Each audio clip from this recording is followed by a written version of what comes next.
Hello, everyone. I'm Dijon, and welcome to the Mastercast, the podcast about the art of storytelling and how it's used across different mediums. Make sure that you like, comment, and subscribe if you want to see our channel grow, and click the notification bell so that you're notified when we post. Today, we have a special guest. Hi, I'm Aiara. I'm Dijon's coworker. Yes. Yeah, I'm Dijon's coworker. We work at the same firm. Friend, yes, of course. Yeah, of course. Friend, coworker, And we're currently actually in the office that we work in, recording in the booth. We work for a media company, so we have mics, but they're being they're weird. trash. They're being weird at the moment, so that's why things look different. And there's a person sitting beside me. Yes, I'm actually here. It's just me. And also, our cameras haven't been on for a very long time. We have not had our cameras on for a minute. Really? Because it was one day I was just like, I didn't feel like it. Then afterwards, I was just like, oh, never again. Never. But obviously, occasionally, the cameras will be on. So, let's see. As usual, we're going to start with media we're consuming. Usually, I'll let Amir go first, but I'll go first. Okay. Just so that you get an idea of how it usually goes. Okay. So I've been watching Moon Knight on Disney Plus. That's been great. I'll talk more about that later. As well as Halo. That's also been it's been cool. It's been all right. It's not, it's a video game adaptation. Right. It's whatever. It is what it is. I'm watching Atlanta because it came back. There's 3 episodes in so far. It's just as weird as it usually is. But also really good. Community, I've been rewatching that. Community is one of the greatest sitcoms ever made. I love that show so much. And it's extra relatable now because I used to watch it when I was a kid, but now I'm like community college age. Right. And I did go to a community college, even though it was for 1 semester. So right. it's very relatable. And the campus looks like CCBC's campus a little bit.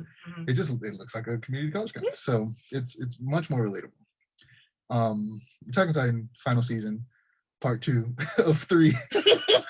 Or maybe more than 3 eventually. Who knows? But that's been Attack on Titan's great.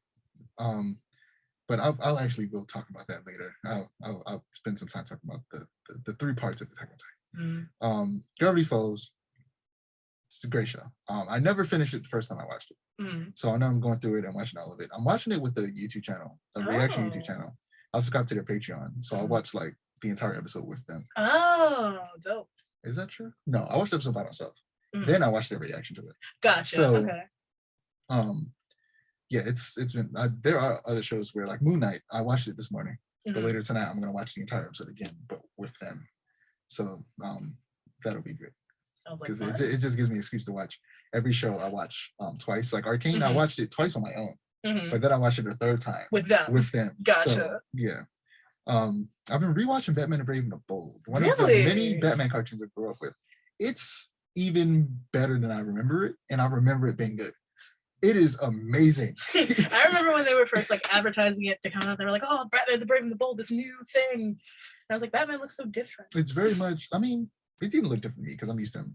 It's literally my favorite Batman costume. We talked about it not too long ago. How my favorite Batman costume is blue, yellow, black, gray. I love it. But it's very much inspired by the 60s Batman TV show with Adam West. And his costume pretty much looks just like that. Not just in the sense that they're both inspired from that original costume from the comics, but in that version of Adam West's costume, like on the mask, it's like this black part with like the brows being outlined in blue. Right. It looks just like that in a cartoon too. So you can, but it sometimes it feels like a Justice League show because he's never facing something by himself in an episode. It's always him and some other DC character working together. Gotcha. And it's funny because before the intro starts, which it has a great intro song, it's usually a one-off story that has nothing to do with the rest of the episode. Almost every single time. There's only one time that it kind of related, but even then not fully. But usually it's completely unrelated. Him with some random hero, they do something, then the rest of the episode is him with another hero doing something different. Crazy, right? It's a great show. Aquaman is good in that show. He's very funny. And last but not least, Elden Ring. That game is a joy. I was getting upset at this boss, Radon, and I cheesed the mess out of that boss. I barely hit the boss, but you can end this boss. It's meant to be the spectacle of like, it's a festival of where people go to fight Radon because Radon he basically went insane from like a poison, Of and course. he's just been roaming the desert, eating the dead bodies of his soldiers from a war that passed a long time ago. Sounds very From Software. So now they're like, now we're like, we're gonna make it a festival that's basically about war, and we're gonna take out this general who was a part of this great war. So you have the option of summoning a bunch of NPCs to help you fight, of people that you met throughout the game. 2 of them I didn't meet. You could tell because when I walked in there, they were like ethereal and like transparent and glowing, while the other people that I did meet were like there physically. But even though I didn't meet those people, when I went to go fight him, I could still summon them. So I really just let them beat him. And I would never get close to him because if he hit me once, it was almost over. If he hit me twice, it was over for sure. Right, 2 hits. So I didn't risk it. And I beat him, and it was glorious. And I kind of feel ashamed by the way I beat him, but I beat him. And that's what matters. But yeah, you can go ahead. Let's see. Media I've been consuming lately. I've been finishing up Nier Replicant.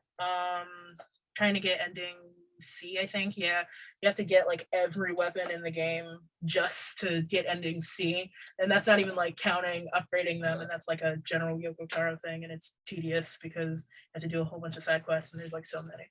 I don't really watch much. I'm not a watcher of shows. I did finish The Legend of Vox Machina recently. Really liked that. The show was fantastic. So I gotta ask you, how do you feel about Scanlan? He was my favorite character. Scanlan. So I didn't like him at first, but the discourse about Scanlan online is did you not like him at first because of his pervertedness? No, I just thought he was annoying. Cool, because like, a lot of people are comparing him to characters like Mineta or Master Roshi. Right, and it's like it's not even is nowhere near that level. Bad. He's not super forceful.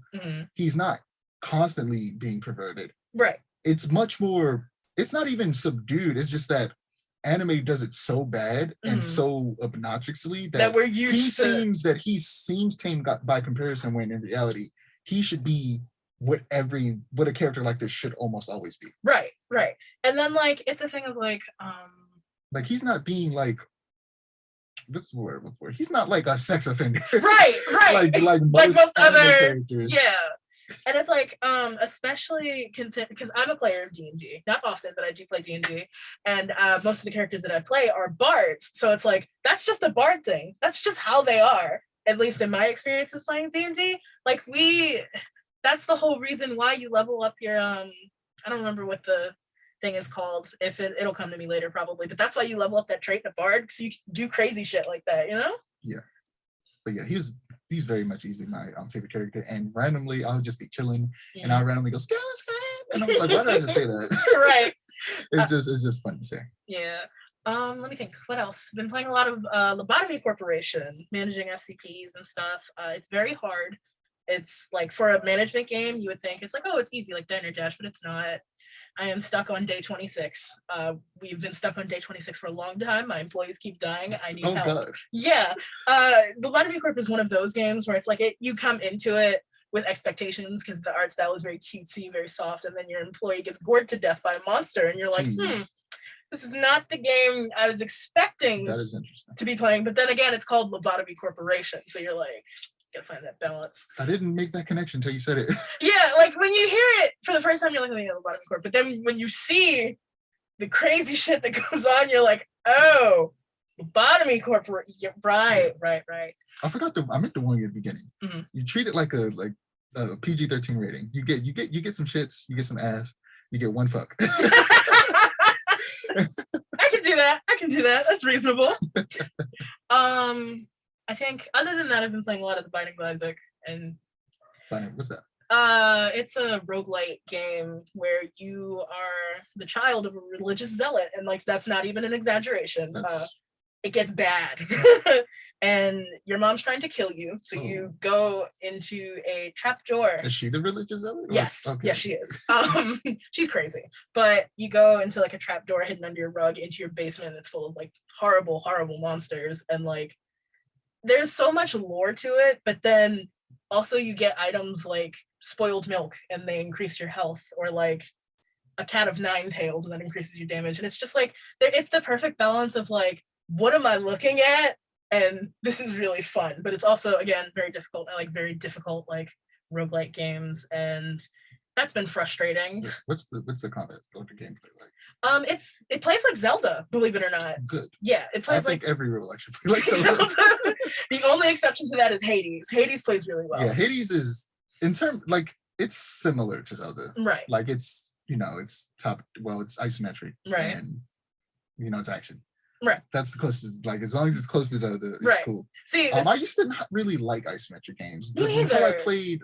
Actually, that's not necessarily true. It was definitely the only isometric games I liked was Zelda.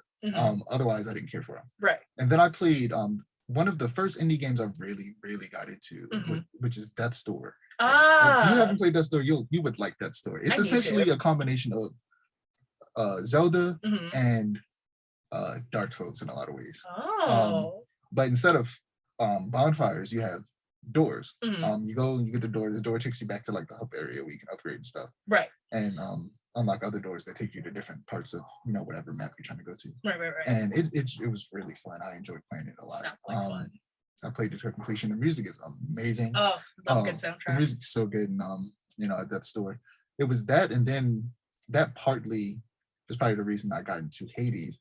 That and the fact that and we'll definitely touch this later at the very end. Game Pass. Yes.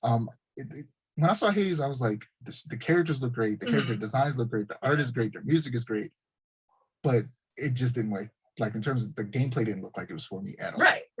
And then because it was at the Game Pass, and it was a month before Halo came out, and Halo is on Game Pass, so I was like, I'm gonna play Halo, so I might as well subscribe to Game Pass, play Hades, and then later on, play Halo. Right. So I played it and realized that I love it, and then I took a break from it for a long time after my first escape, and then I came back. Right. And played it a lot, and played a lot of Halo, then I'm in that in between break phase again. Eventually, I'm gonna subscribe to Game Pass once again, play a lot more Halo, and then play a lot more Hades. That's gonna be me for the rest of my life. Is gonna be until I beat Hades. That sounds about right. I get tired of Halos. It's like that for me. Speaking of Game Pass, though, because I have Discord Nitro, like I had three free months and I used them all of Game Pass. Yeah, I keep saying. I don't want to talk too much about Game Pass. We're going to talk about both Game Pass and PlayStation Plus later. Gotcha. So you save that for later. Gotcha. There's this game that I got on Game Pass called Going Under, and it's like it's a roguelike again, but the whole like premise of it is you're a member of like a crappy startup company, and your manager, who's not your boss, he's just your manager, sends you down into a basement. Again, it's funny how that works. Sends you down into a basement to like fight other startups. It's insane. And like the whole game has like that weird corporate design art style. And like I didn't like it at first, but then it starts to grow on me. We probably talked about this before, but I don't like most games that maybe it's just Control. I just don't like. I don't like it. I get you. I don't really. That game is making me feel like I don't like games that take place in office spaces. Yeah. Because I really don't like Control. It's so boring to me. And I don't want to off top say that it's boring because it's so gray. The only splash color is red, because I could play a game that was like all black and white and the only color was red. Like Hatred. Like I could play a game like that. Control is just the gameplay is boring. The enemies are boring. The story's boring. Yeah. The characters are boring. It's like it's tainting office space games for me.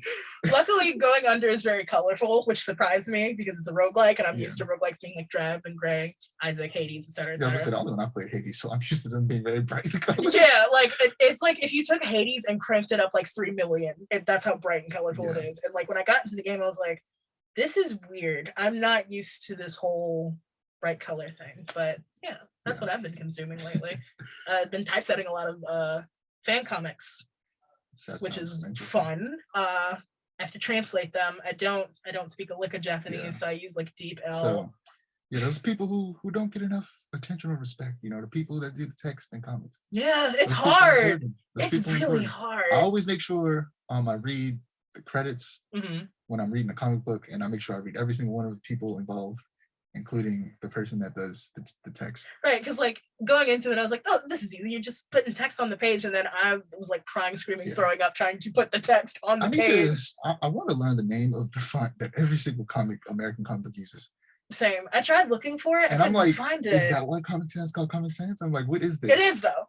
Because I'm like, but it was used in like newspaper comics. But I wonder like what is the one that's used in like graphic, like graphic novels, graphic novels, and even manga uses similar kind of font. So I wonder if that's also some form of Comic Sans. Yeah, probably. There's a lot of copycat fonts like that. The one that I use when I typeset is called like Anime Ace, and it looks close enough to like that comic book font that if you're not looking for it, you wouldn't notice it. But when you like read a lot of manga like I do, you're like, that's not the right font. I don't remember when I noticed it, but I noticed like how every comic book, the text is all bold so that you can read it easily. Right. Because if it was lowercase, it would suck to read. Yeah. But moving on to current events, because I don't want to get stuck on that too. We'll talk about random stuff forever. That was a very long tangent, or as we call them, Harry Potters. So current events. Will got in one little fight and everybody got scared. I had to make the joke. You had to. It's a funny joke. It's very funny. As I'm sure everybody knows. Will Smith got slapped by Chris Rock for a joke he made about Jada, saying that she essentially looked like G.I. Jane. The joke went something along the lines of like, I can't wait to see G.I. Jane too. And he like pointed at her and she like rolls her eyes. And Will laughed, but then he slapped her. Right. So Chris didn't know, and a lot of people didn't know, I didn't know this, that Jada has alopecia, which is I'm just gonna essentially read what I copy and pasted from the internet. It's an autoimmune disorder that causes your hair to come out. So she has that, and I feel like a lot of people are too focused on the surface level of the situation. Right. About the slap itself, which isn't even that deep. People get slapped all the time. It's not that serious. We need to focus on the root of the joke, which is him making fun of a Black woman with a disability. Right.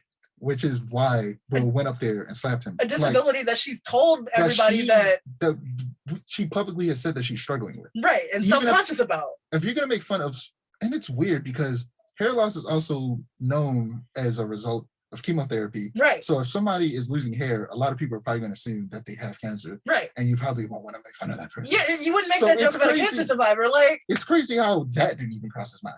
Right. Like, I feel like when you see a very obvious physical disorder, maybe do a bit of research and see if there isn't public information about if that person has some type of condition before you write a joke. Right. But I think comedians are allowed to joke about whatever they want, but you also have to face the consequences. Yeah. What that joke about? Like, you go up on stage, make a racist joke, but if somebody jump on that stage, beat your ass. Because you being racist, that's you walked into this. You can say what you want. Right. Freedom of speech. I believe in it. But you also got to face the consequences of freedom of speech. Right. The government's gonna protect you, not from these hands. Not from these hands. Not from these hands. But yeah, that's how I feel about it. Like you think people would have learned after people made fun of Chadwick Boseman for getting really skinny, and then like a couple months later he died of cancer. Like, we need to stop. Like, I feel like it's a complicated situation because there are ways to make fun of people without targeting their disability. But also it's hard. It's also, I feel like it's hard to say not to make fun of the way people look, because everybody has made fun of the way somebody looks occasionally, and it's hard to just say to stop that in its total. I just feel like there's some middle ground in there somewhere. Right. There's like nuance to it. It's definitely like a level of research. If you're gonna publicly make fun of the way someone looks, do some research, figure some stuff out. Don't just, especially about like that person and how they feel about how they look. A famous person, we could probably easily figure out why that's the thing. Like, one Google search would be like, oh yeah, she's got alopecia. Like, yeah, people should just be more cognizant of that. And also, Black men, stop turning down Black women. Just stop. This is no. Gross. But on that topic, I can't say I want to talk about specifically. Now I want to talk about the slap. Right. Now that I've gotten talked about the root. The man of the hour. I can't condone physical violence, of course, but I also don't judge people who get pushed to that point. Right. Because I have no doubt that there is something someone could say to me to make me want to slap them. Right. There most likely is.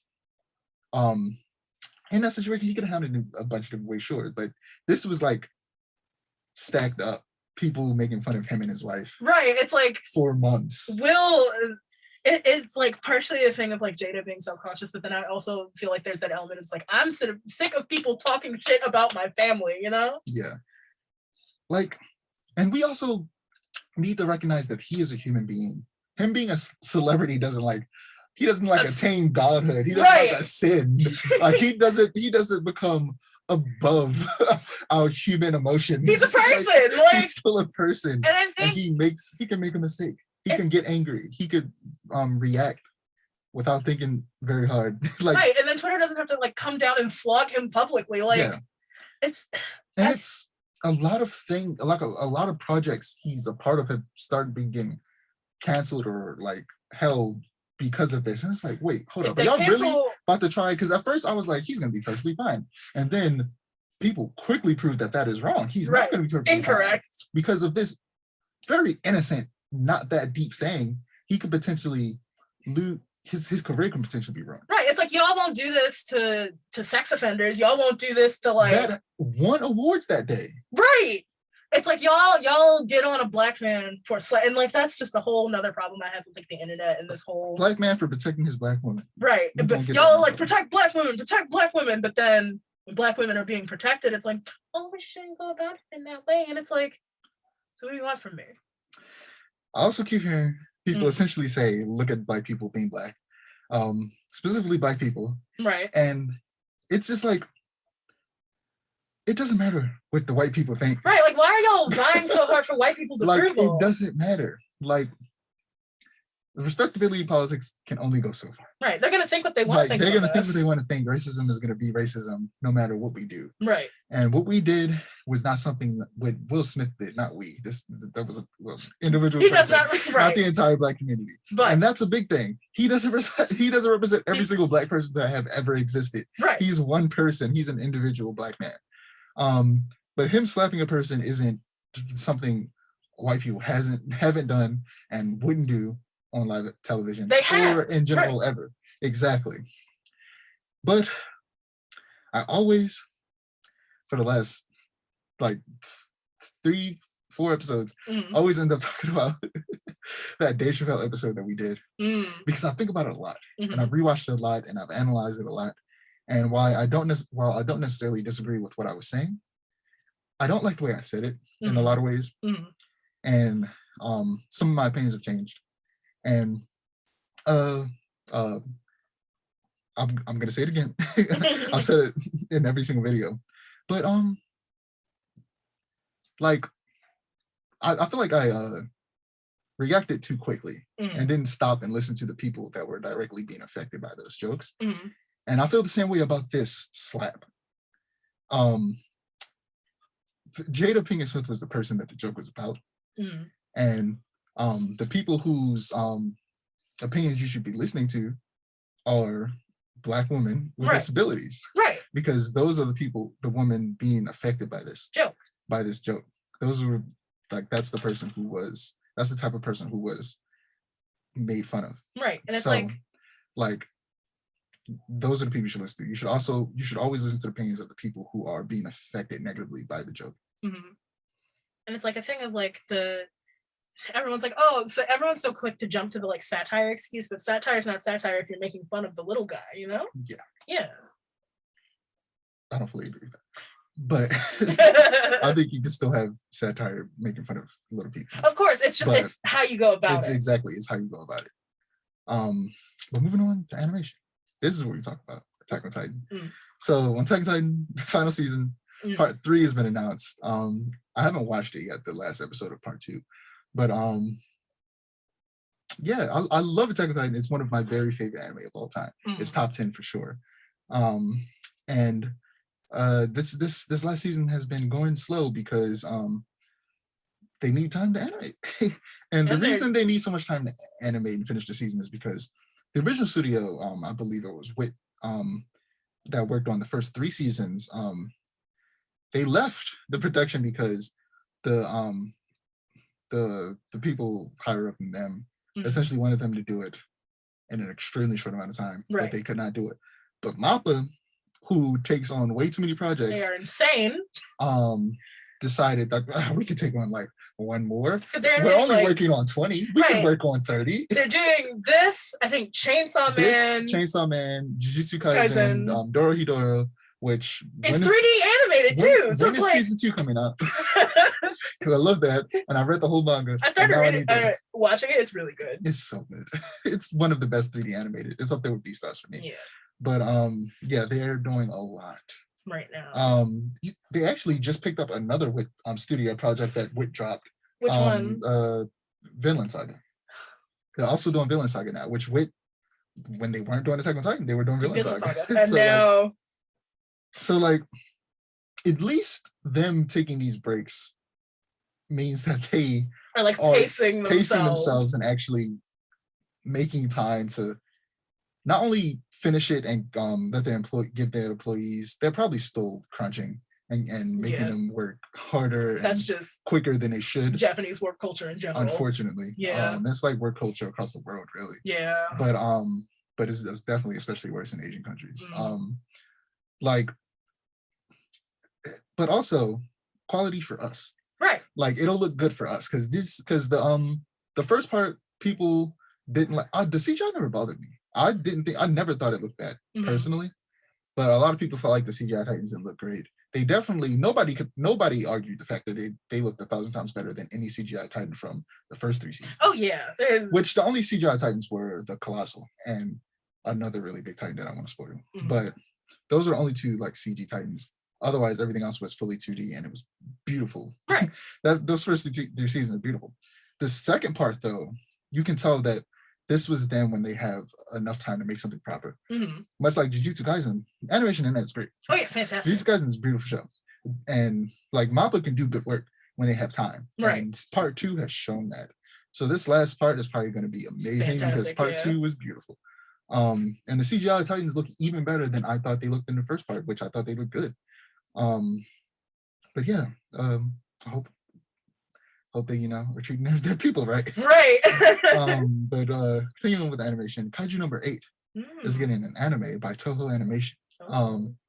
So the main protagonist of Kaiju, well, I should probably explain what Kaiju number 8 is. Essentially, like it takes place in a world where Kaiju, giant monsters like Godzilla, like are regular occurrences that randomly come out of the sea and attack them, kind of like Pacific Rim.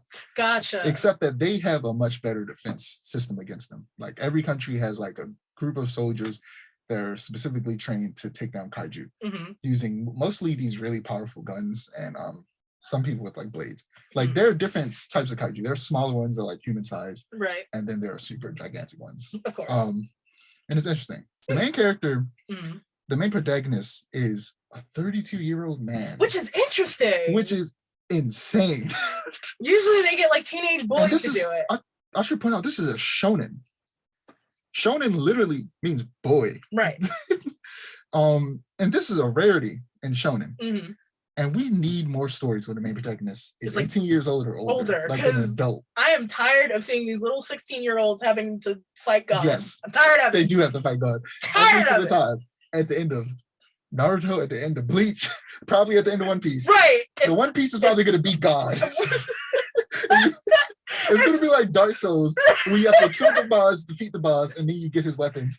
And then, like, if I had to go, like, fight God at 16, I would just be like, no.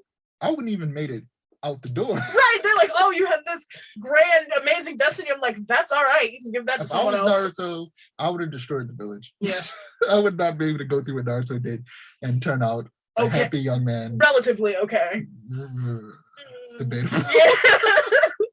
But like anime has become super popular in America because of like Toonami and like Jetix, which you're making me feel old. Yeah, I remember looking at Jetix. Like Jetix was a part of like it was like a Disney's Toonami essentially. And I never knew that. I just remember watching Jetix. I don't remember what channel I was watching it on. You're just like, man. But, like, that's where I watched Shaman King for the first time. Which I've been rereading the manga because the anime got remade. The anime, it's not good. I don't like it. It's extremely rushed. Like I was hoping it would be because the original one, I don't believe that it like the manga hadn't finished before that anime ended, so the anime kind of tapered off. I think, yeah, because at one point the manga got canceled, but eventually it got wow. picked up by someone else and it got finished. Okay. I think it specifically got picked up by Comixology. And they helped finish it, like all of Shaman King is on Comixology. That's why I was reading it. Right. And I never finished it because when I was reading it, I got up to the point to where it left off, where they canceled it. And now I'm rereading it so I could actually finish it properly. And you know, I started the next anime, and then I watched the anime, and it isn't like a Full Metal Alchemist Brother like I was hoping it would be, where it just redoes it, but you know, does it the right way. Right. It does it the right way, the way that the manga intended it to. It is moving really fast. Yeah. It's moving uncomfortably fast. Because I was reading the manga at the same time I was watching it. And I was just like, why is this shouldn't be here right now? We shouldn't be here. You've skipped some things. They've also skipped stuff. And I was like, what are you doing? Right. Take your time. And it reminds me of how like an anime I watched in my childhood, like Rosen Maiden got a remake. And I was like, oh wow, Rosen Maiden remake, because the original Rosen Maiden came out like 2004, 2006. Like anime remakes are usually good. Yeah, it was trash. I watched like Fruits Basket. So good. Yeah, the Fruits Basket remake is really good. Some questionable storylines. But that's to be expected from a shoujo anime. It's Japanese. Japanese people can be weird, which we're going to talk about that too. But because it's gotten so popular, we're getting sidetracked. It's gotten so popular, and people have grown up with it. Like, I'm now 21 and I still watch anime. I'm gonna watch anime until the day I die. Probably, yeah. And there's people far older than us who still watch anime, and they grew up watching anime on Toonami and stuff. So the medium should evolve with us, because shonen isn't just for boys. Right. Women like it, grown adults like it. So make a shonen story. Give us these, like, sometimes a little bit dark, but action comedy. That's what they are. Yeah. Shonen is action comedy. I love me some action comedy. It's like my favorite genre, with a dash of romance. I love me some romance. And give us that, but where the characters are adults. And that would be cool. Everyone's not a huge pervert. Exactly. And where it isn't super creepy. Like that's the only joke. These teenagers. Right. Like, if you want to do it so bad, just make them college students. Right. It's like the only anime that like I accept in air quotes the like over sexualization is like Chainsaw Man, because the way they do it makes sense within the context of the canon. But like I hate watching modern anime nowadays because every joke is a boob joke. Yeah. All of them. Like for example, like My Hero, I forget the name of the author, but I love My Hero. It's great.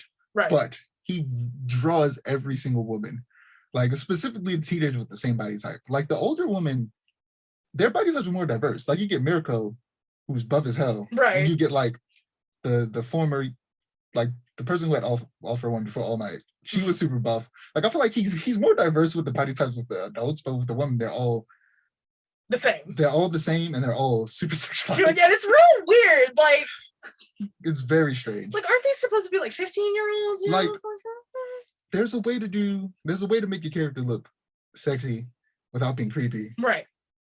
It's possible. Like you just got to work hard. You got to put a little extra effort into it. Put a little extra effort. But yeah, I'm excited for Kaiju no Raid. It's good. I've been reading it. I've been keeping up with it. I think I've been reading it since it first started being serialized in Shonen Jump. So you guys should check out that Shonen Jump app. If you need to catch up on something, it's $2 a month. That's very cheap for you to get access to the entirety of Bleach, which is read Bleach. You'll be reading it for the rest of your life, but read Bleach. No, you won't. Bleach is not One Piece. True. Bleach is significantly shorter than One Piece. You can get through Bleach. I've recently been recharged, and I'm willing to catch up with One Piece again. Why? It's like I forget why.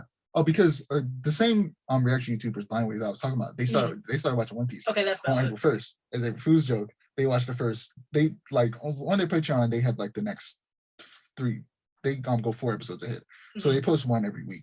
But there's always 4 ahead on the Patreon. Gotcha. But so they technically only put up 4 episodes, but they're only going to do it once a year on April 1st. Oh no! But I still don't know if that's a joke yet, because I have to wait. Because when was April 1st? Friday? Yeah. So I have to wait till Friday to see if they post another one. And even then, because they are 4 ahead, and the level I'm at, I'm like the second to highest Patreon level, which is $10. And so I'm one. So technically, there's another video. I just haven't watched it yet because I don't have access to it. So once I have access to it, if they do another one on top of that, then I'll know if it was a joke or not. And they're just 100% watching One Piece. Right. I don't know yet. They'll be watching One Piece for a long time. Especially if they were to do it yearly. Yeah. But them doing it yearly doesn't mean that they won't ever eventually put it on like a poll and it wins and then they decide to watch it regularly. But One Piece is it's so good though. It's really good. It's a lot, and here's the thing, it's intimidating, but if you take it in the fact that no one's forcing you to watch it. Like you don't have to watch all of it at once. Take it one arc at a time. Like just look up how many episodes are the arcs and look where the filler is and make sure you skip all the filler because filler is trash a lot of the time. If you're a manga reader like me though, you're shut out of luck. I don't know what to tell you. I mostly like with Naruto and Bleach.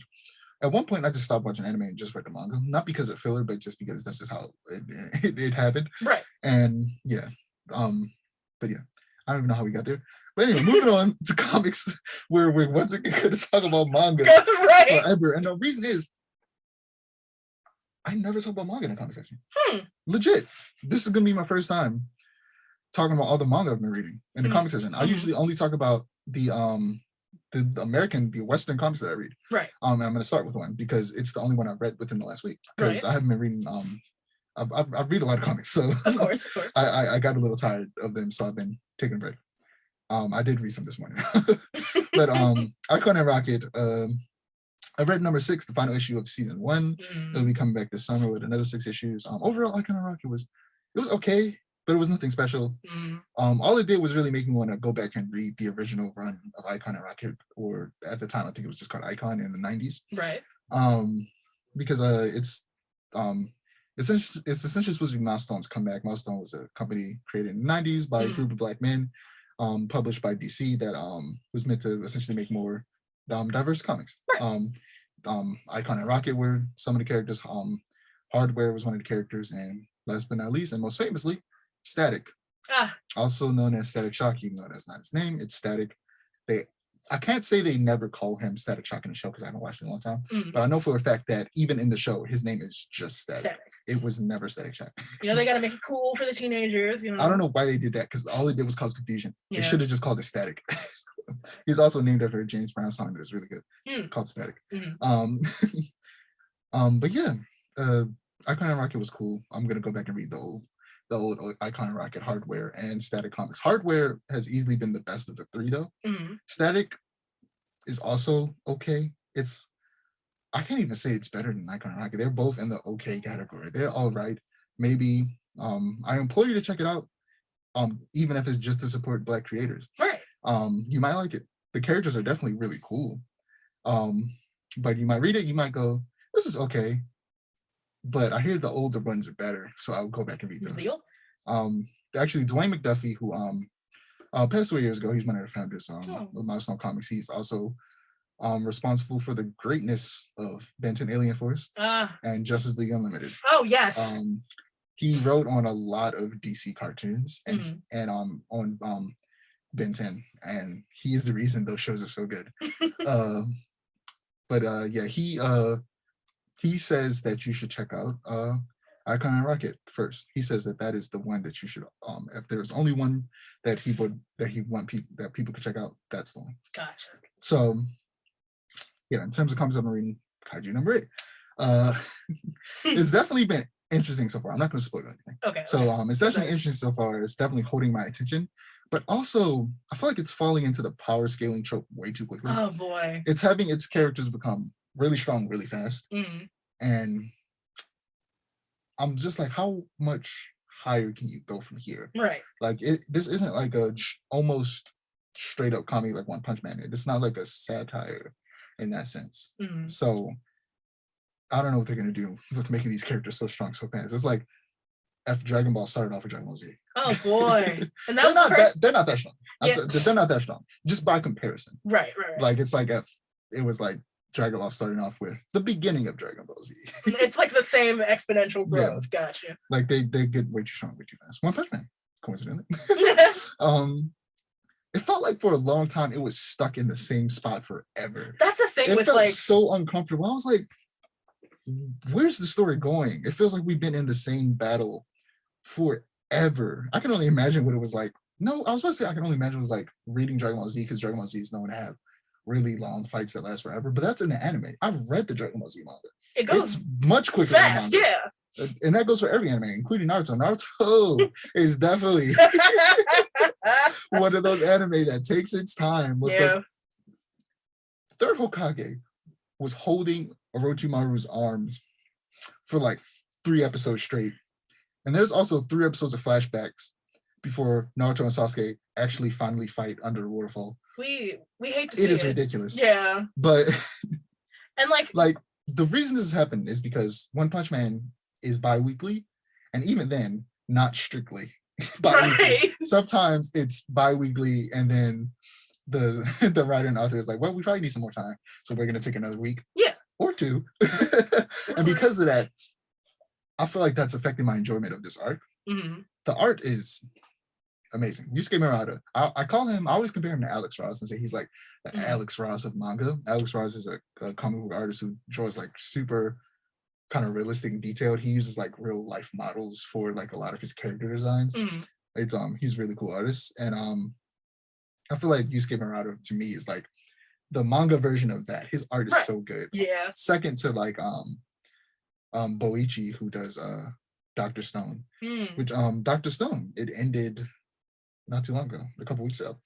It actually ended the same day that, again, these reaction YouTubers, they are what I watch mostly on YouTube. They are legit 90% of what I watch on YouTube. I literally, to the point to where I can show you right here, I have a whole tab dedicated to them because I always have several of their videos open. Right. Like, so I keep it open, like YouTube by itself of just other YouTubers, and then them by themselves. Which they seem like they deserve it. But yeah, they're great. You check it out. I recently rewatched their reaction of Fullmetal Alchemist Brotherhood. I need to rewatch that. Like, I need to rewatch it too. I have a tradition. I've been getting too used to watching them watch stuff. I was like, no, I need to watch it myself. Right. I have a tradition every year where I rewatch the 3 animes that like started my career. Soul Eater. I couldn't do that because Naruto is one of those. Oh no, yeah, you. See, it would literally be Naruto, Bleach, Cowboy Bebop. No, you good. Like for me, it's. I could do that with Bebop. Yeah. Naruto and Bleach. I basically already watch Cowboy Bebop once a year. Yeah, same. For me, it's Cowboy Bebop, Soul Eater, and Fullmetal Alchemist Brotherhood. Those are my. See, those are all like Fullmetal Alchemist is like a good medium. Yeah. It's longer than something like Samurai Champloo, Cowboy Bebop, which are like 26 episodes. Right. But it's not Naruto. It doesn't stick around. It's not Naruto. The manga's really long though, which sucks. The Soul Eater manga drags out. Well, that's so because far. the anime technically never finished manga. I want Soul Eater to get the Fullmetal Alchemist Brotherhood treatment. And people always say that it should be called Soul Eater Resonance. No. What? That would be cool. No. Like Soul Resonance. Come on. I mean, like it would be cool in like Soul like the Resonance. remake. I thought you meant like just plain old Soul Eater. Yeah, See, no, that like the remake of the animation should be called Soul Eater Resonance. Definitely, like how Fullmetal Alchemist is called Fullmetal Alchemist Brotherhood. Like I feel like that would be cool. Yeah, but they should keep the same like sort of visual style because I really like how unique Soul Eater's visuals. Yeah. are. Oh yeah, definitely. I don't think unlike Fullmetal Alchemist, which it didn't really change that much. Really, the way Fullmetal Alchemist looked is just a product of it's time. Technology evolving more so than it is them changing the art style. It's a lot smoother, more colorful, brighter. Yeah, it's brighter colors. Definitely. Older anime is more dulled, which I like the aesthetic, and I would like for an anime to come back with that like Sailor Moon, Cowboy Bebop kind of faded, like staticky aesthetic. Yeah, I think that would look beautiful. Right. But yeah, Soul Eater just. It was unique. It was in the era of Brotherhood where anime pretty much got to its ceiling in terms of how far its visual quality could go. Right. You could always do more detailed animation, but in terms of like the quality of like 4K, for example, a lot of people say like 4K is like probably going to be the max of visual fidelity where you can actually notice how much better it looks. Yeah. Like because even then it's like real. Because like it's definitely the difference between 4K and 1080p is definitely noticeable. Because I have a PS5 and a lot of my games have gotten either like I played Miles Morales when it came out, and that was back when the PS5 came out. Right. And I got a PS5 a year later. So I had already played Miles Morales on PS4. And I played it on PS5. And you're like, And I whoa, was like, that looks good. this is like a completely different game. Like my friend Amir, he keeps saying it doesn't look that much better. I'm like, yeah, bro, but and I do it to mess with him because he doesn't have a PS5, but you don't got a PS5. So like you don't like know. you won't know. You don't know until you play it. But last but not least, well actually One Piece. I like I said recently, I'll tell you now why I got research to read One Piece. One, it was because of Blindly, and two, it was because the most recent chapter something cool happened because I haven't been caring about spoilers because I was fully convinced I was never going to catch up. Right. Not because that there was a lot, even though that was part of it. It wasn't too much. It was definitely a manageable amount of chapters. Gotcha. It was also a matter of it's still going. Yeah, and I already had a bunch of manga to read, but a couple of them just ended, and one of them I just straight up dropped. So I was just like, I can catch up on One Piece. Right. So I got time for One Piece. Yeah, I read that latest chapter, and I was just like, that's pretty cool. I'm gonna catch up now. So one of these days I'm gonna catch up. Trojan X, just by the creator of Tokyo Ghoul. They started a new manga. It's essentially like a world for like mutants like the X-Men. And like the main character got turned into like a mutant that is like an anthropomorphic bird, essentially. Like I think like a vulture. Oh. It's interesting so far. Sounds interesting. I was about to hit the scrolly wheel. I was like, this is my laptop. But TV and film. Nova. So it's been kinda not officially announced, but it's been heard somewhere that Marvel is officially working on a Nova movie, which is about time because the Nova core are in Guardians of the Galaxy. Right. And you've seen Infinity War. I've not seen Infinity War. No. Damn. I'm not a Marvel person, but I don't care about spoilers, so. They got annihilated. Yeah, I've heard that. By Thanos. They got completely destroyed and Thanos came and snatched up the Power Stone. So, but that isn't like they weren't like the Nova Corps that I know from the comics. They essentially are Marvel's Green Lanterns. Except they don't have constructs. They like have energy beams. They all get their, much like the Green Lanterns who get all their power from the source of this one big battery on their homeworld of Oa. They get all of theirs from essentially a similar battery on their homeworld of Xandar. And it's like how depending on your rank, you get more power from the battery. Yeah, you get a bigger, longer power cord. At one point in the comics, like all of the Novas die except for like the main one that we follow. So he ends up being super powerful. Right. He's the only person with access to the power. Only one left. I think it's called Nova Prime. Well, Nova Prime is the most like the highest rank and the most powerful you can be. Right. But when everybody's dead, of course you're Nova Prime. Yeah, you're right. Like who else is gonna be Nova Prime if you're the only Nova? Right. But yeah, I'm interested in it. I really like the power scaling of the MCU a lot because you got the street level heroes, which they're about to bring in like the characters from the Netflix shows because they already bring in Daredevil, so they're gonna bring in other people. Right. So they have the street level with those characters and like Spider-Man, who's slightly above street level, but not by much. And then you got, it scales up, and then you get to like universe scale, right? Like, and it's like the Eternals and Captain Marvel and Thor, who is so far beyond Earth at this point. Then it's like and like Nova eventually. And I really like the sense of scale that they have of like a lot of people say Superman is boring because he's OP. Yeah. And that's not true. He's boring because people keep putting him in situations that Batman can solve. You have to scale up his issues. Right. And when you put Thor in space, when Thor is one of the strongest people in the universe, you can scale up his problems. And he can deal with things that would actually give him a hard way to go. A hard way to go, exactly. Yeah. And I really like that about the MCU. So and it's funny that you mentioned power scaling in the MCU because I saw, like, I'm an outsider to this community. I only know things through proxy. So I saw this like thing where it was like Squirrel Girl or some hero like that is more powerful than Thanos. And like they broke it down and I was like, it makes sense, but I hate that it makes sense. But she's like One Punch Man. She's got character. She's meant to be like a commentary on all of that. Which is interesting. But I'm not gonna talk too much about the next few. Okay. So Halo. It's okay. Halo. First episode was all right. The CGI was a little shaky, but honestly, when I rewatched it, the CGI looked better than I thought it did the first time. It's actually not bad.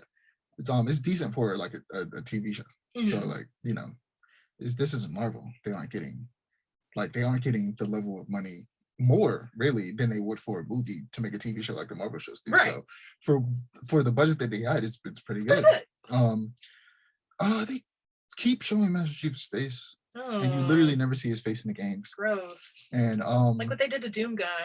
No, I don't mind it with Doom Guy because you always see his face through the visor. Right. That's always been a thing. So him taking his helmet off, I like the way they did it with that because I don't think it's a spoiler to say the Mandalorian eventually takes his helmet off. Yeah, no. Like, of course, you have a character who never takes his mask off. That's the trope. Like, you gotta.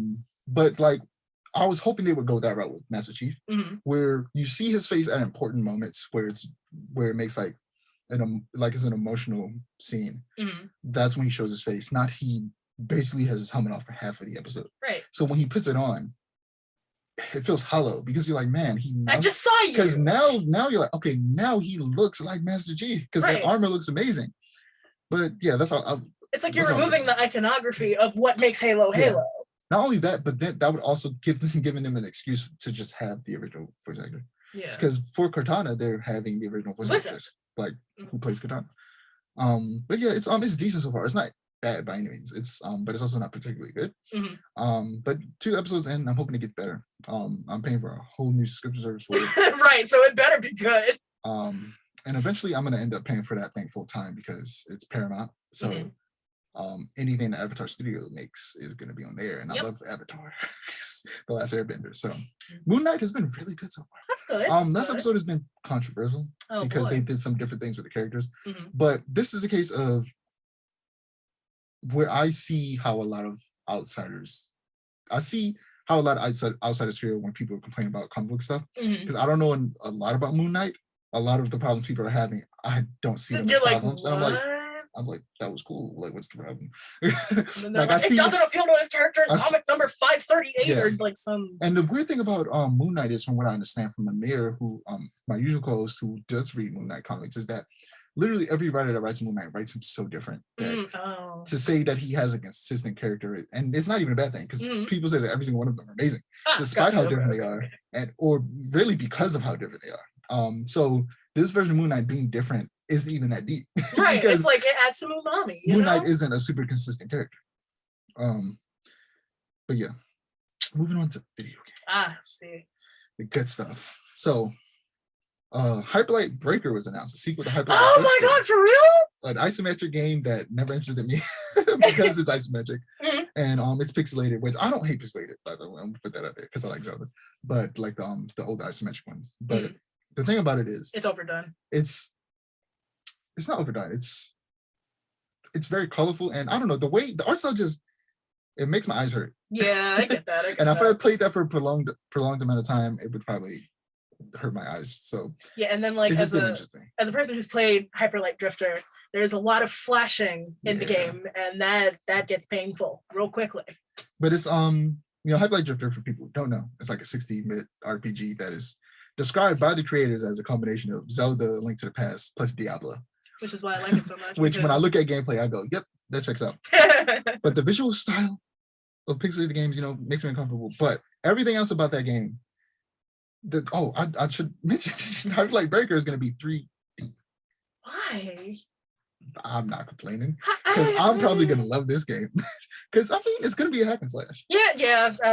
And we both love hack and slash. Yeah. So sign me up completely. From what I understand, it sounds like it's going to be semi-open world a little bit, and you're going to be able to explore. I believe they said that they compared to the Breath of the Wild in the sense of how the traversal will go. Like you can have a glider. Everyone's trying. I think everybody should try. Yeah, at least once. It's the pinnacle.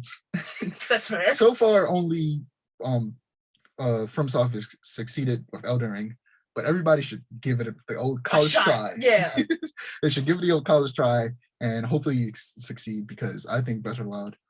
It's a masterpiece. It's a masterpiece, and I think a lot of people who try to mimic it miss what makes Breath of the Wild special. They focus on the visuals more than they do the actual gameplay. That Ubisoft game, I forget what it's called. See, I can't even tell. Rising? I was gonna say, I can't even tell you what it's called. Immortals Phoenix Rising. It had a better name before, and then they changed it. It was called Gods and something. maybe Gods and Monsters. I think that's what it's called. Something like that. I think it was called Gods and Monsters, which I right. think is a much better name. Mm. But maybe it was a copyright thing because I'm pretty sure there's something out there called Gods and Monsters already.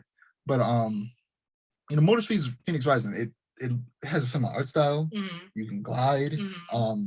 The combat's similar, but also the combat of most of the most recent Assassin's Creed games was already pretty similar to Breath of the Wild. Which conveniently both Assassin's Creed Origins, the one that started the whole trend of with the RPGs direction that they've been going.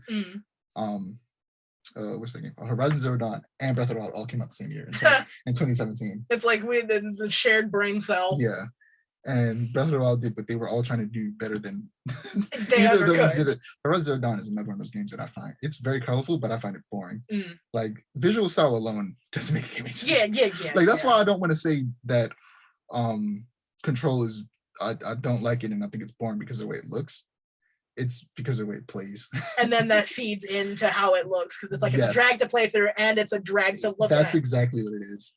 And I feel like to me that because Horizon is a drag to play through, it makes how bright and colorful it is annoying.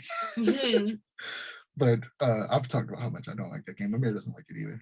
He loves Control though. Me and him disagree there. He also really loves like Office Space video games. Have you heard of Wizard SCP Foundation? I hate that game. I have a loves that game. hate relationship with that game because I grew up with it. Like I grew up when it was like first being developed and stuff. And it's like when I was younger, it was super cool. But like looking at it now, it's like this is boring. Like, how did you make a multiplayer horror game boring? Yeah. Like for all that, I might as well just go read the damn wiki. Like yeah. But what was I about to say? Oh, some Half-Life Breaker. But I'm interested in seeing gameplay. Yeah. Because it'll probably be cool and I probably want to play it. They're making CD Projekt Red is making a Witcher 4, which I expected because video games aren't movies or TV shows. Video games never end. Yeah. They make them forever. Yeah. And video games are still a relatively new medium.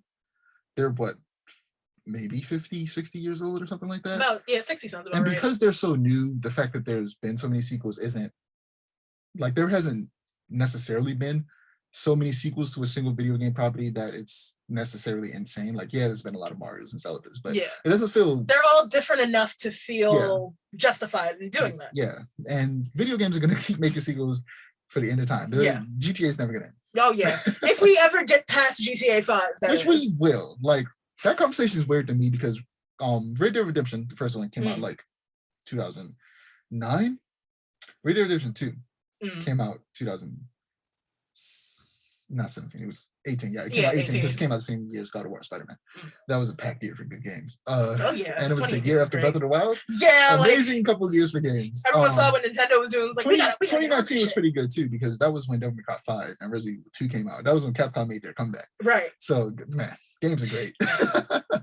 But what was I talking about? Red Dead Redemption 2. I was about to say. It's made by Rockstar, same studio that makes GTA. They started working on that a year after the Red Dead Redemption 2 release. So that was like 2010. Right. So they had been working on that game for a long time. For almost like 7 years, maybe more than that. So you take in consideration if you ever played Red Dead Redemption 2, which is an amazing game. I love that game. I've never played it, but like from what I've seen, it's amazing. It's good. Some people find it tedious. I think it just worked for the game and with the type of game that it is. Right. But like when you see how detailed that game is, how good it looks and all of that, and you realize if the next game they make is probably going to be, if even slightly, probably better than this, it's going to take even longer to make. Yeah. And that's GTA 6. They probably started making GTA 6 like the year after, like probably, if not the year after GTA came out, the year after they released Red Dead Redemption 2. Right. So, and that was 2018. It's 2022. It's going to be a while. Yeah. Let's say it's going to be 10 years. Whew. It's going to be but they keep it. I think my problem with the whole GTA 5 debacle is they keep re-releasing 5. Yeah, but people keep buying it too. Yeah. It's like you can't blame of course it's like a consumer thing. Yeah. It's like we're going to keep making money now. It's like Todd Howard with Skyrim. But what doesn't know me about their business practice is that because they keep focusing on GTA 5, they've done nothing with Red Dead Redemption 2. And I want an Undead Nightmare 2. Because I played a little bit of Undead Nightmare 1, but I never owned Red Dead Redemption. I borrowed it from someone and then played through it and beat it. But and then I bought and played all the way through Red Dead Redemption 2. Right. But I want Undead Nightmare 2, which was essentially Undead Nightmare was the same map, but there were zombies. Oh. And the horses, there were 4 horses. They're called the 4 horses of the apocalypse, Which is, and it was so cool. Always a good trope. And they were cool horses that you can get, and they were hard to get because they were the 4 horses of the apocalypse. Yeah, you can't just go out. But they teased. I feel like, I don't know if this was a purposeful tease for Undead Nightmare 2, but it felt like it was. Probably There's this, like in this, the biggest city in the game is Saint Denis. You go into an alley at night one time. One time I did this, and there's a fucking vampire. That was a tease. Or it seems like a vampire, and then you shoot him, and then I'm like, oh my god, were there gonna be like vampires and werewolves in Undead Nightmare 2? Or are they low-key working on it and it's just taking a long time? That's probably what it is, knowing Rockstar. Because if Undead Nightmare 2 is supposed to have vampires instead of zombies, or vampires in addition to zombies, and like maybe werewolves, it's gonna be some cool shit, like, you know? Undead Nightmare 2 could be really cool. Yeah, you can't rush that.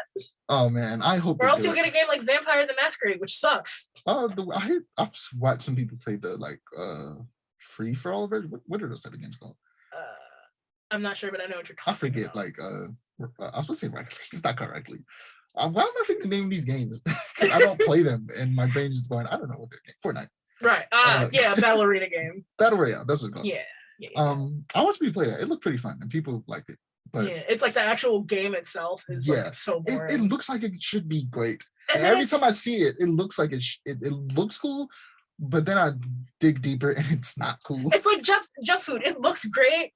You know, you're all like excited to eat it, and then you eat it, and there's no substance. I want a really good vampire game. Me too. Like, we're getting tighter, but I want, like, Konami does nothing with nothing. They did nothing. Konami. But I feel like Castlevania should have had a renaissance at this point. Please, no pun intended. But I feel like Castlevania should have had a renaissance at this point with that anime. Right. Plus, I don't know why I call it an anime, because I definitely don't consider it an anime. It's a cartoon. Yeah. I literally have talked about it on a podcast. They claim it's an anime, and I'm like, but it's making not. Like anime art style by itself does not make something an anime. I used to say that nothing can be an anime at all if it's not made by Japanese people, but I no longer feel that way. Hold that opinion. I feel like if you, as whatever other ethnicity you are, can accurately, or culture can accurately replicate like what makes an anime an anime, right? Like the anime feel. The anime feel, then it's an anime. That's how I feel, and I've seen a few that do it accurately. It's just Castlevania is not one of them. Castlevania is not one. It's good. But that doesn't mean it's an anime. Like Avatar is good, but I don't think Avatar is an anime. Yeah, me neither. But yeah, I think with the cartoon, and I feel like they should have a show come out a couple years later, right? Or like in between the seasons, like. And I feel like FromSoft has kind of stolen their thunder, because I feel like that is what Castlevania should have become. Yeah, I feel like if you take that format but make the combat a bit quicker, and less slow, because the game's fun. Yeah. Elden Ring. But I'm a hack and slash man in my soul. And I'm a Metroidvania person, so it's like, and I love Metroidvania. Yeah, if you were to put the two genres together, insanity. Like literally the way outside of Elden Ring, because it's open world, every FromSoft game is essentially a 3D Metroidvania. Right. That's how they function. And that's why Castlevania should have evolved into this. Right. Like eventually I want like Metroid Prime, I don't like that as first person. Yeah, I think it could work if they kind of did it like Doom, but they didn't. And I think Returnal looks like what a 3D Metroid game should be. Yeah, Returnal. Every time I see it, I go, if that was Samus and it wasn't, you literally just said it earlier. What are those type of games called? Metroidvania? No, you keep coming back to life. You guys start. Roguelike. Why does this happen to me? I shout this every podcast. But if it like, I like roguelikes after playing Hades, but that type of game, just it being a roguelike, I feel like would just annoy the hell out of me. But so if you made a Metro game, it's not a roguelike, but it plays like Returnal, where it's kind of like a bullet hell essentially. It's a 3D bullet hell. I love 3D bullet hell. Watch some gameplay of Returnal. You'll see it and go, that looks like Metroid. Right. It's like, But yeah, Metro Dread is gonna be one of the first games I play when I finally get a Switch. Konami's too busy making fucking pachinko machines. Yes. And like, Oh my God. I still can't believe they shafted Kojima when it came to PT. I'm still Like, like why would sour you let about that. The god. They're like, make no, the game? do not make a new Silent Hill game. We will make Silent Hill Pachinko Kojima instead. disrespected Konami in so many ways. Oh yeah, which they deserved, low key. I mean, Konami disrespected Kojima. Kojima, yeah. I always mix them up.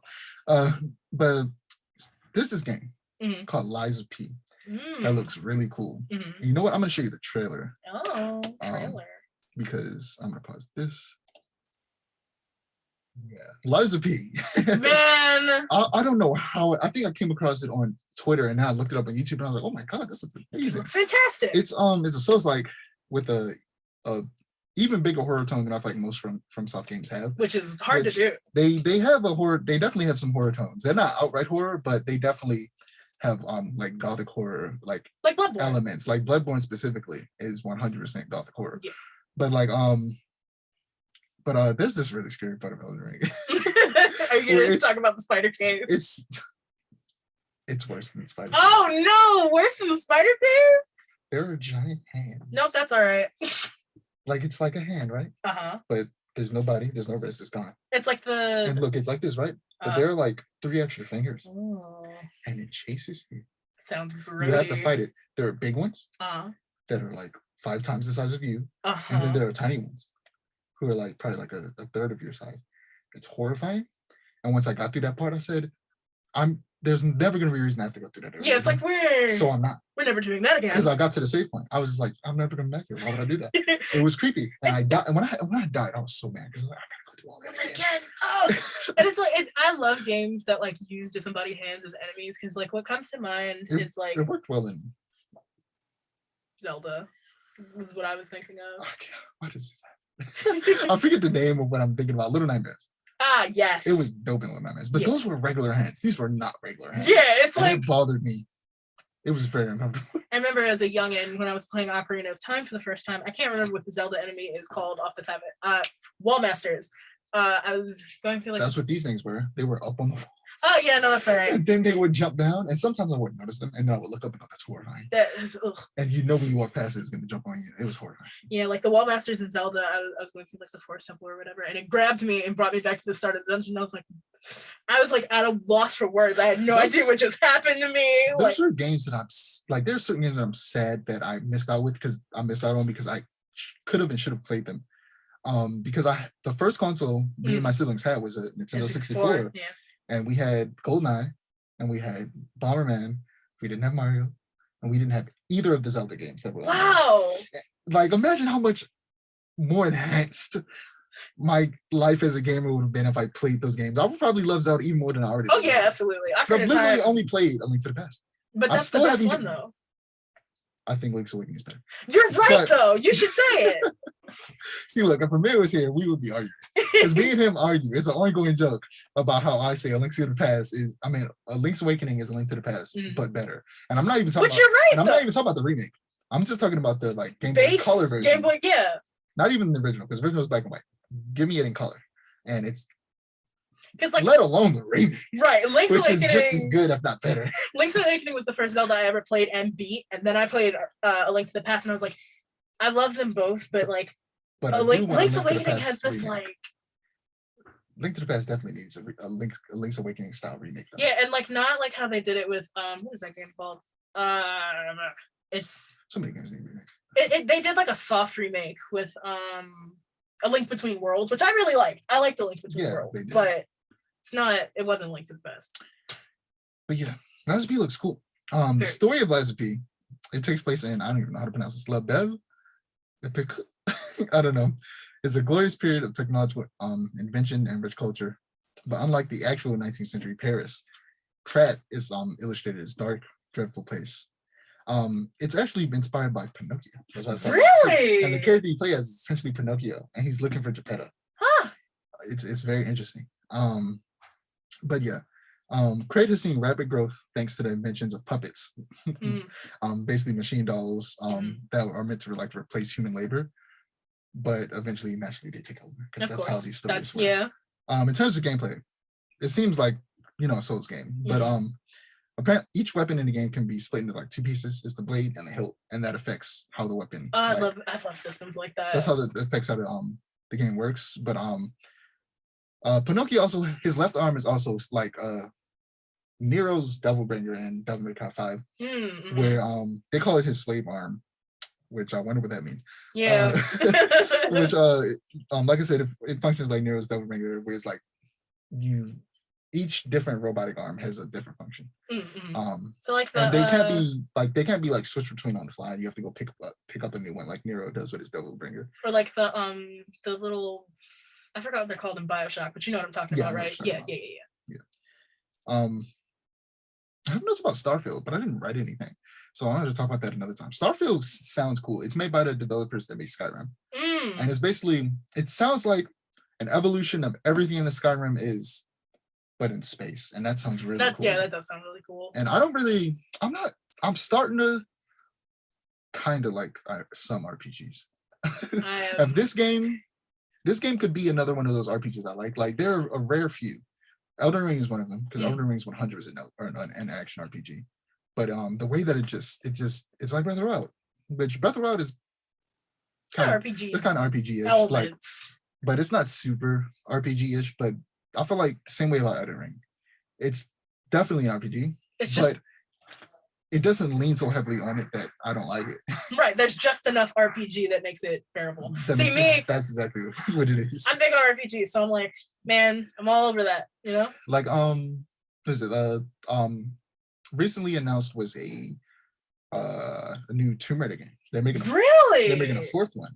I figured I thought they made a fourth one already. They made three. Of the most recent trilogy. Gotcha. But like I said, games never end. I knew they were gonna make them. Yeah. And it's being made by the same studio naturally, and Crystal Dynamics, who made that horrible Avengers game.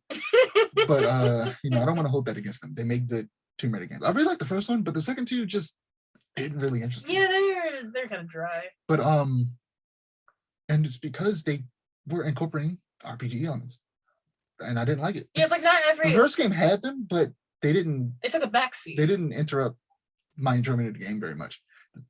I tried to play the third one. I couldn't do it. I watched gameplay of the second one, and it just never interested me, so I never purchased it. The only reason I got the third one is because it was with one of the free games for on PlayStation Plus for 1 month. Right. So I checked it out and didn't like it. But it just made me think of like an Uncharted sequel, which much like how despite the fact that the game kind of ended in a way that it's like, it's over, they're gonna make another one. Yeah. But I didn't want them to make another one until I played Lost Legacy. Lost Legacy is so good. You play as Chloe, and she's working with Nadine. And you've watched anymore. Have you played it or seen anything? I have, yeah, a long time ago though. Like, okay, so I wouldn't be spoiling. Yeah, no. Okay, cool. So because of that, I'm like, okay, if they make a sequel, I want it to be Uncharted 5 and you play as Chloe. Maybe you can play as both Chloe and Nadine. That would be interesting. And then Sam would essentially function as their Sully. Since Sam is a new character and we haven't got a lot of them, and he was also in Lost Legacy, it would be cool if he like their version of Sully, who comes in and helps them out and maybe flies an airplane or something like. It's like a Lost Legacy. The part of the story is that at the end of the game, it's shown that he like essentially worked with Sully up until they retired. So it would make sense that he eventually starts doing a lot of the stuff that Sully does, because Sully he's getting old. Right. Old. He is old. But yeah, I want them to do though is that the gameplay of Uncharted is super basic, and I wish it wasn't. It's hide and cover. It's a cover-based shooter, third-person shooter. You just hide and cover and you shoot. There's a little bit of stealth, but it's not a viable option. And I don't like when games add stealth just for the sake of having stealth. Yeah. Like Elden Ring has stealth. Guess what I don't do? Stealth.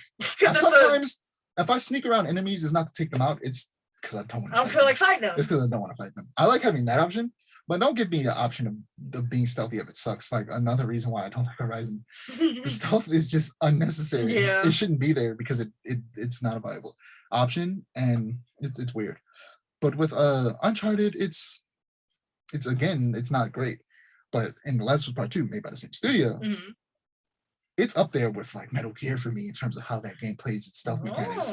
It is insane. I wish, oh man, it's so good. And it's funny because what they did that elevated their stealth was add the option of going prone.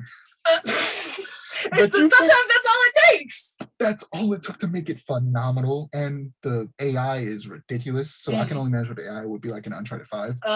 Like, if they took those gameplay elements of that stealth and upgraded it, and maybe even do some interesting things with the climbing maybe to make it a little bit more complicated and more fun. Because for the most part, it's just going through the motions. It's not like it doesn't require any like dexterity. No, it doesn't require anything. You're just climbing. If they could make those parts more interesting, then it would be amazing. Right. But also another option is that I would also want, maybe Uncharted 5 is focused on Chloe, but they do an Uncharted Lost Legacy style, like smaller game, but it's a prequel. And you play as Cassandra Morgan and Evelyn. Cassandra Morgan is Sam and Nate's mom. Right. And Evelyn is that old lady that they saw in Uncharted 4 when they were younger, who worked with their mom back when she was doing essentially the same thing that Nate and Sam were doing. Right. And I want to see what she got up to. Right, like. And the thing is, because these games are heavily inspired by Indiana Jones, this would just straight up be Indiana Jones, but with two women, because it would take place in like the 70s. Right, which is cool though. Because it would literally take place in the time period that, actually no, I think Indiana Jones actually takes place earlier. Yeah, I think so. Because in the 19th century. Because I remember like the movies came out in the 70s, but I think it's it actually takes place the 30s, isn't it? Because the Nazis were about. Yeah, you're right. Yeah. So this would take place in the 70s though. This would take place when the movies came out, not when the movies were taking place. But either way, it would be really fun. It sounds really fun. I would like that. But last but not least, we're gonna end off here. There's new PlayStation Plus. Oh wow. That's why I want to save the Game Pass stuff. It was rumored to be the Game Pass equivalent. I'll be the judge of that. For PlayStation, it's not. So there's 3 tiers. Oh boy. PlayStation Plus Essential is the exact same that PlayStation Plus has always been. Right. It costs the same. It's $9.99 monthly, $24 quarterly, $59.99 yearly. PlayStation Plus Extra.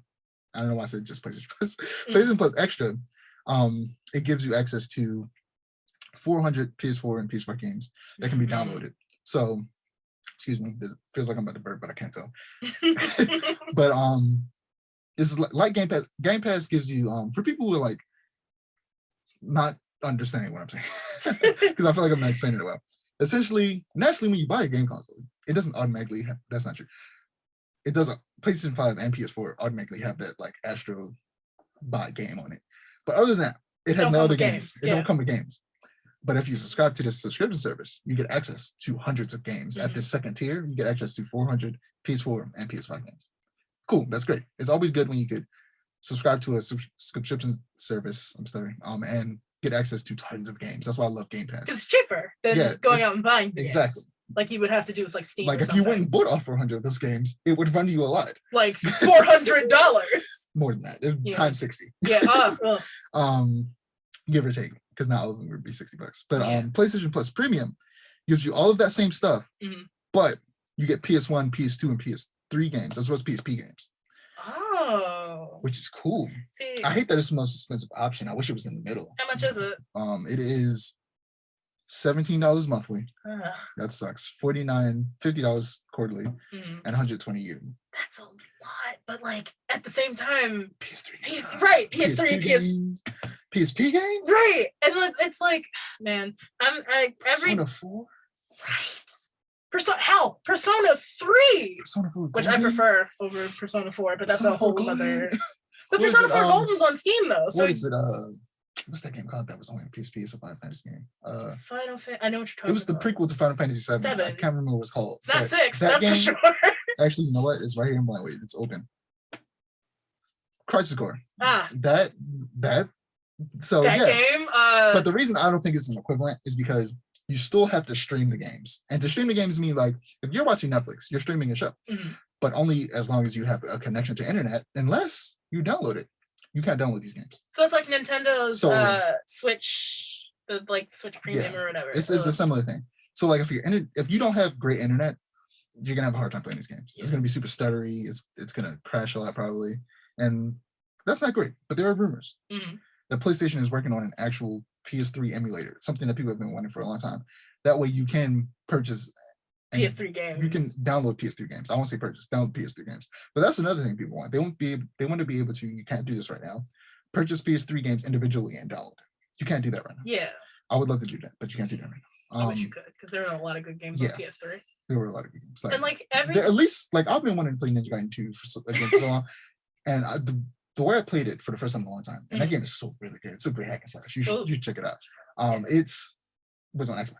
Because Xbox, and this is why I think Game Pass is better. I played it on Game Pass. And Xbox, even outside of Game Pass, you can purchase 360 games. Right. Every single one of their consoles is backwards compatible. You can take that.